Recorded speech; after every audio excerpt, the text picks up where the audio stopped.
Howdy, friends. Did you know that Spax is actually made in Germany? More than 50 million Spax are produced in Ennepetal each day. That's a whole lot, ain't it? So it's quality made in Germany. You'll notice that through the workmanship, believe me.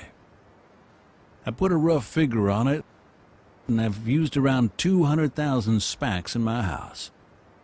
To me, it's obvious that Spax is the best. Some can't decide what to use which Spax for. They're all the same, ain't they? Spax has plenty of different types that you always get the best results without any stress. And you know that you should never save on materials. Come and take a look, and I'll show you my holy shrine. I've set up a new workshop, and I'll show you what you can use all the different types for.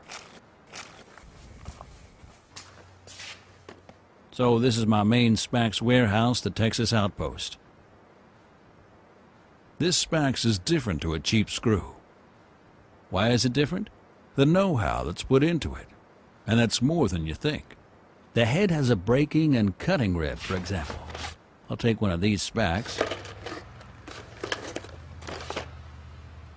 If you take a closer look, you'll see the breaking and cutting ribs on the end. When you screw into a fitting, these are the things that stop the screw rotating when it's far enough. Otherwise, it'd be yanked out. It's flush with the surface of the wood. And I'll show you how it works.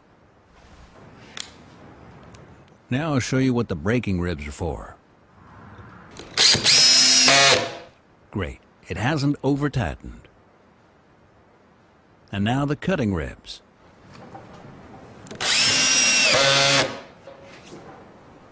A smooth finish.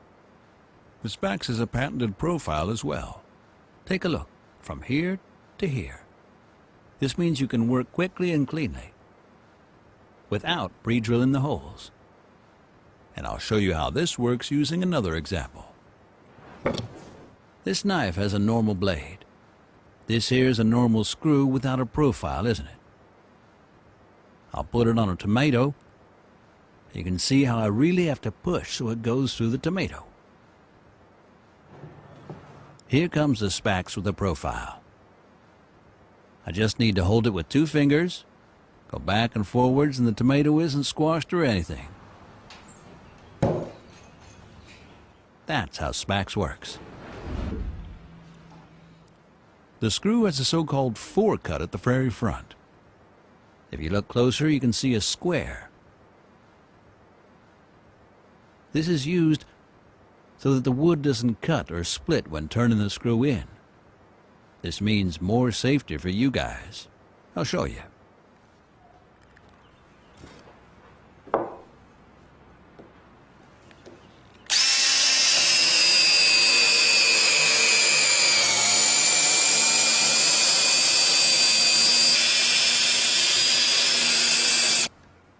You see, they've really given it some thought, haven't they? And that's not all. There are Spax screws with 5 different head types. The most common one is a so-called flat countersunk screw. You use this one if you want to screw a plate to a beam and the screw should be flush. This here is a Spax with a half round head. It lies flat and is particularly suited to slim fittings with a drill hole. I've got a raised countersunk screw here. It's easy to screw in and looks good as well. This screw is usually used for furniture or door fittings, skirting boards, or decorative wall paneling. Then there's the round head screw. These little ones are used for screws in back panels, and the bigger ones, between 6 and 10 millimeters, are used when it has to be really strong. They bear a heavy load under high pulling forces.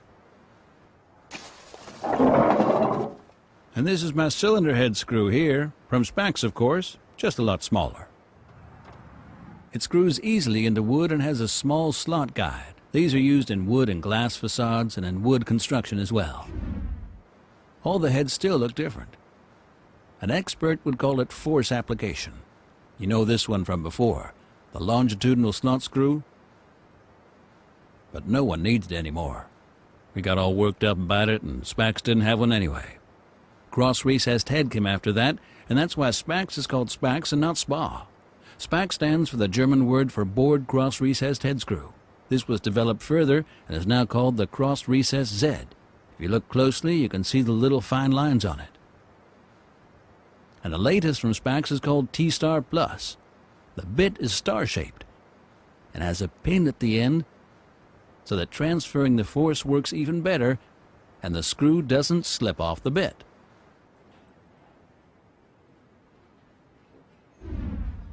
So now that we've decided on the screw head and the right force application, now you just need to know if you want to screw with a partial or full thread. We can go inside my new house and I'll show you what you can use the different screws for. You use a full thread when you've got high pulling forces, such as fittings with a drill hole. I'll show you using my pillar here.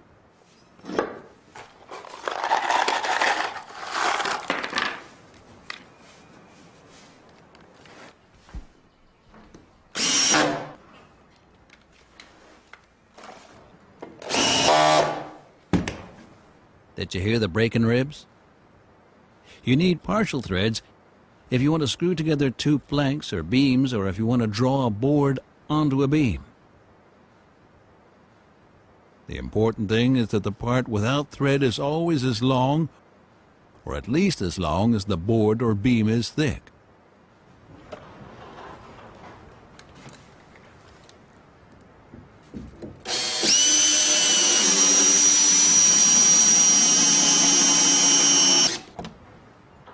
Did you see? The board is pulled in really tight, just the way it should be. Oh, wait a minute. You want to work inside or out? We use the yellow passivated and the galvanized screws indoors, and other ones for outdoors, of course. If you got work to do outdoors, take the Wyrox coated screws if they aren't out in the rain all the time, because they have 10 times more corrosion protection than the galvanized ones. You could use them in this sort of construction. If things get harder, weather-wise, then it's best to use a Spax stainless steel. They're available in A2 for normal use, and there are the A4 screws that are resistant to salt water. You could even build yourself a harbor like I'm doing.